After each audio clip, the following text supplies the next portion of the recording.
Shahzad.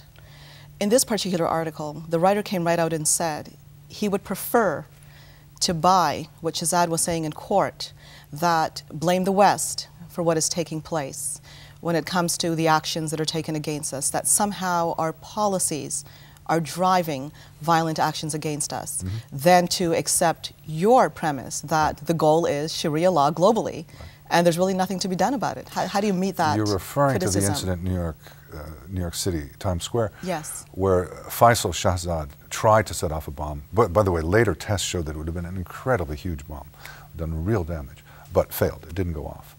And in court, subsequently, he said, I am a jihadi. I am fighting on behalf of Islam. But he said that his reason was to avenge deaths in Pakistan, that American planes and other means had killed Pakistanis, sometimes innocent Pakistanis, and he was wreaking vengeance on them, on Americans for that. And I said, aha, you know, here is a jihadi. And Robert Wright of the New York Times said, no, here's not a jihadi at all. Here's someone who was motivated by attacks in Pakistan. All we have to do is not attack in Pakistan, and the Faisal Shahzads of the world will disappear.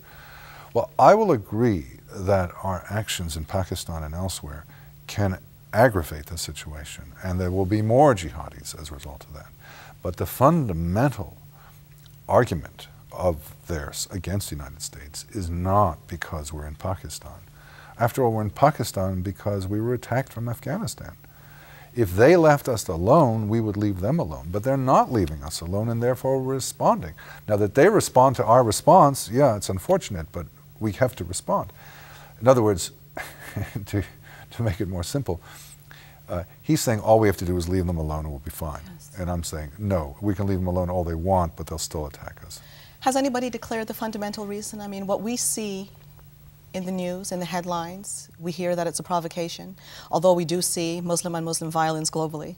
But has anybody declared behind the scenes, so to speak, the real reason, the fundamental reason for hating the West, calling America the great Satan? Oh, it's enunciated all the time.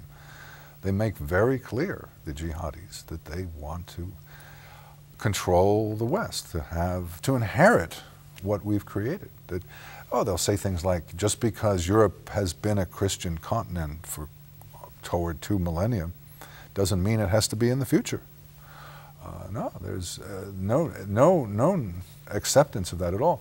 And you get some curiosities. For example, there are some artifacts, pre-Columbian artifacts in the southwest of the United States, which some Islamists have interpreted as proto-Islamic runes that point to the presence of Islam way before Columbus, and that this actually, you know, was seized by the Europeans and should go back, revert back to being Islamic.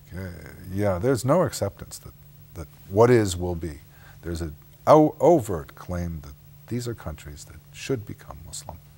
Dr. Pipes, we're going to have to go for a break, but the burqa has been an issue that's been frequently in the news. And many of you out there, and we've heard from you, think that perhaps we're making too much of this. But I'm going to be asking Dr. Pipes after the break, what is exactly the significance of the burqa? We're going to go for a break. We'll be back after this. Don't go away.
Hello again and welcome back to our discussion talking about the threat of Islamism to the West and to Israel.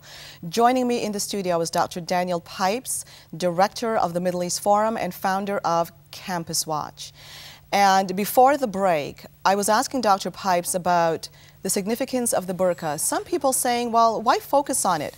What exactly is the significance? I mean, here in Canada, we did a show not long ago about moderate Islam, the definition of true moderate Islam. You've got a wide range of people of the Muslim faith claiming to be moderates when perhaps some of what they purport may not necessarily match up to what they claim to be.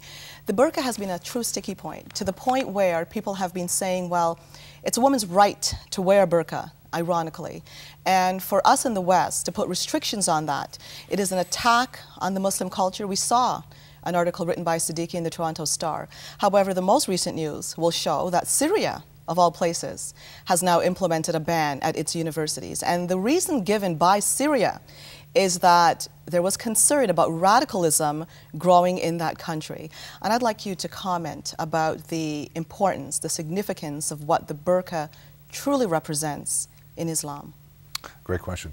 Let's begin with a definition. The burqa is like a black or blue sheet that envelops the person. And I say person because it's not necessarily a woman. You don't know who's under there. True. This is not a headscarf. This is not a veil. This is a total, with some kind of screen so that one can see out and breathe. But it is all-encompassing. There are lesser versions, of course, but the burqa is the ultimate cover.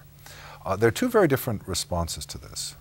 One is an aesthetic, cultural, religious one that, for example, one notes in Syria, as you just mentioned, or in France, where the National Assembly just voted 335-1 to ban, not specifically the burqa, but such an all-encompassing, it doesn't name it, but such an all-encompassing garment. It is cultural, and it makes sense because the French are very culturally aware, and they say this garment is unacceptable in our culture. But there's another approach, which I think would be much more the American approach, and is the one I take, which leaves alone these cultural, religious, aesthetic matters and says it's a security issue. You have no idea who's under there, and you have no idea what mischief they might be intent on. And indeed, I have collected over some years dozens and dozens and dozens of incidents where people, mind you, not necessarily women, under this sheet engage in crime and terrorism. Jewelry stores, banks, etc., etc. And not